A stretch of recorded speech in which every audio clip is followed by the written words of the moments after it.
It's Christmas time! And this is the reason we see shiny, shimmering things everywhere. Like this gold decor, gold coins. There's great too. And gold ring. My precious. We should not miss on the glitter. That's why we share the glam with gifts made with gold.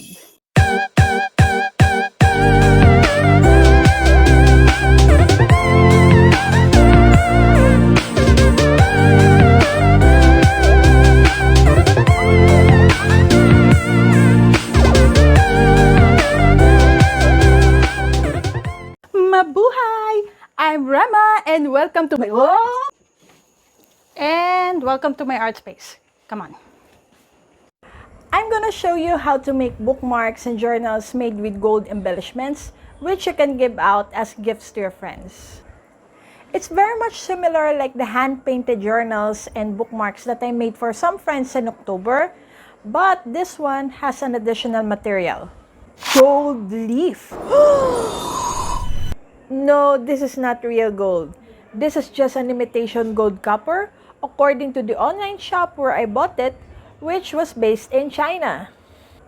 I think this store has been honest because I only bought this pack of 100 for around 66 pesos to 70 pesos, which is only about more than $1. Now, let's get straight to the gold art.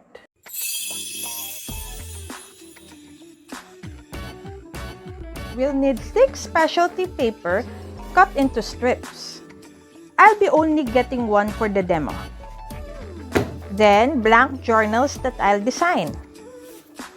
These are blank notebooks from Papel Melroti, and I'll only be taking one for the demo. Just like in my previous project, I'll be using gouache paints for the design.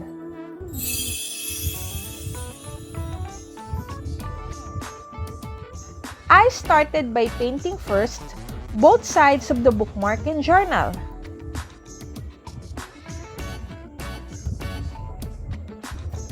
I really didn't have any particular designs in mind, but I thought it would be nice to paint the night sky with some fabulous pink clouds. My idea was to make this picture a bit dreamy with some really unnatural colors. And voila! This is just the front side. I left some parts unpainted. These are the areas where the gold leaf will be placed upon. But there's also a part that I accidentally painted upon, so I made a draft for the gold leaf instead.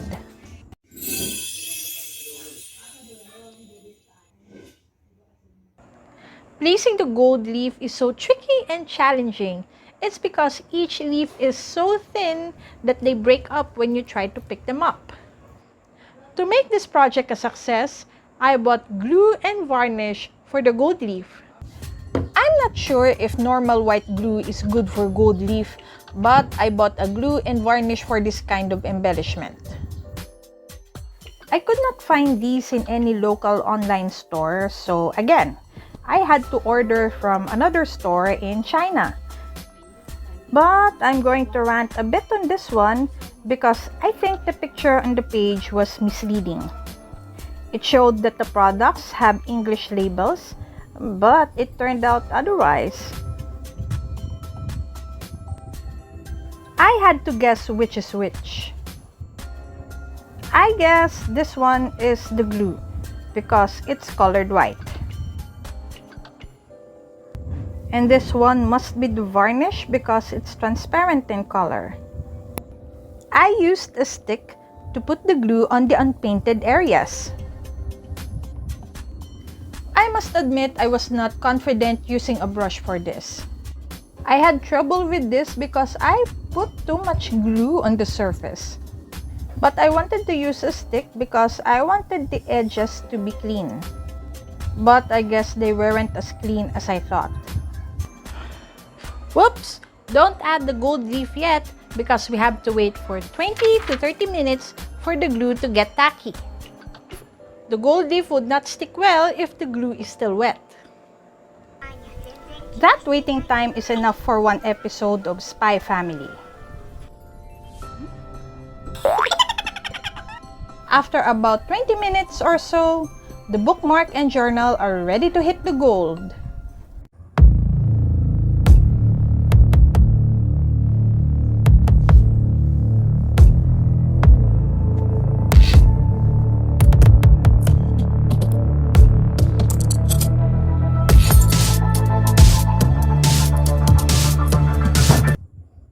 Am I scared?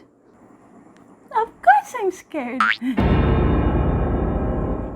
Now this is the scariest part. I have to ensure that the gold leaf will stick flatly on the surface. But once it sticks on the tacky part and I couldn't take it off, and it would ruin the gold leaf. So, here we go.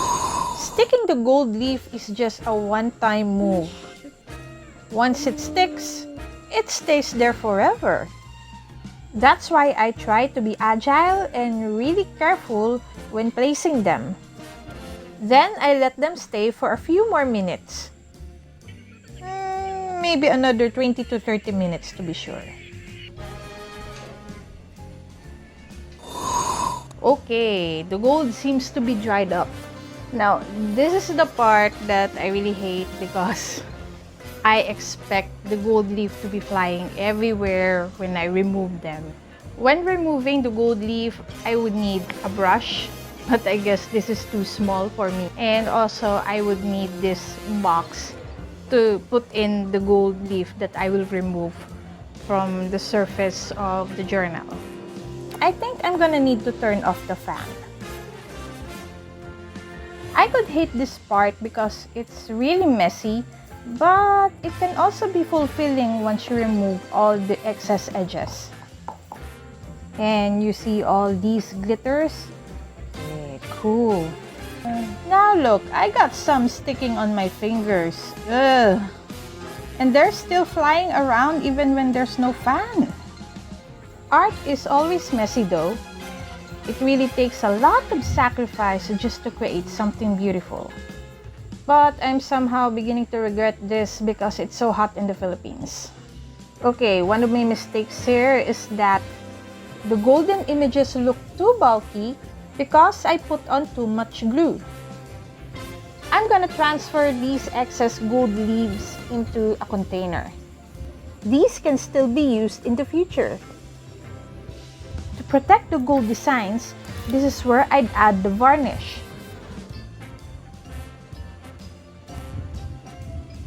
After this, it's time for the big reveal. Before all that, I have a very important announcement to make. Rema's Art Space is going to give a Christmas giveaway! Not just one giveaway, but 3 giveaways! I'm going to give 3 pairs of bookmarks and blank journals designed by moi to 3 lucky winners. So here are the mechanics. Step 1. Like this video. Step 2. Answer this question. What is the best gift you received this year? Step 3. Put your answer in the comments below. Send in your answers until December 29, and I'll be announcing the 3 winners in my next video on December 31st. So good luck, and I hope you're enjoying this video. You know, what I did was just one form of art where you can add gold leaf, and actually gold leaf can be put in different materials such as porcelain, clay, or even on the canvas. You know, putting gold leaf can add some bling to your art, and that could also impress your family and friends, especially if you're giving out your art like these journals and bookmarks as gifts to them. And that wraps up today's episode.